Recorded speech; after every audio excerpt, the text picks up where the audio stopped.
Today we're going to be looking at several things when it comes to the concept of leadership versus management. My name is Jack Robinson.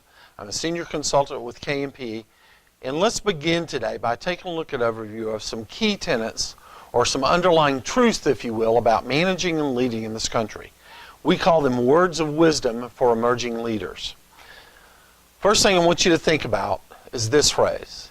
We believe that most organizations in this country today are overmanaged and underled. And let's take a look at why we say that. We're going to look at some of the concepts, qualities, and attributes of leaders when you're in a leadership role versus when you're in a management role. So let's start by taking a look at managers. First of all, managers do things right. Leaders do the right things. And there's a huge difference there.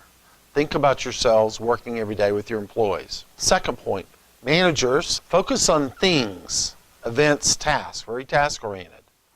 Leaders focus on people and developing those people. The next point, managers organize, control, and direct people and tasks. Leaders inspire, motivate, and clarify. The next point, managers really spend a lot of time and are good at solving problems that are brought to them by subordinates. Leaders offer resources to allow their folks to start solving their own problems. The last point, managers make assignments and give them out and manage them as task management. Leaders establish principles and boundaries which they communicate and allow their folks to task manage and go through them themselves as they learn and grow. At K&P, what we do is we take an in-depth look at the skills and the tools and the knowledge you need to be sure that you're leading as well as managing. As a matter of fact, it gets a little more complex for us today in this environment. There are actually 5 roles that you need to be aware of and be able to morph or slide in and out of as a leader. The first one is, oddly enough, you might not be surprised, you have to be a manager every day. What that means is you do have to be task-oriented. You do have to schedule things. You do have to meet with people. You do have to give direction.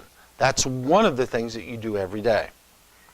Also, you have to be a technician. The second role is technician, which means you have subject matter expertise as an engineer, as a selling professional, as an IT individual, as a carpenter, as a builder, in which you solve problems for your folks. You show them how to do it. Now we start to differ a little bit. The third role that leaders are aware of and take on more today, a trailblazer, which they create a vision and they ask for a commitment from their folks to go with them to meet that vision. Next, the fourth one, architect. Think of yourself as an architect. They provide processes and boundaries as they build that vision, if you will, from the trailblazing element. Lastly, probably the area that you can start using right away and have tremendous impact with your folks is the leader in the role of a coach. That's where you help develop others for growth, technical areas, attitudes, feelings, emotions as they perform their tasks. So that's what we take a look at in leadership today. The difference between managing and leading, we have to do both.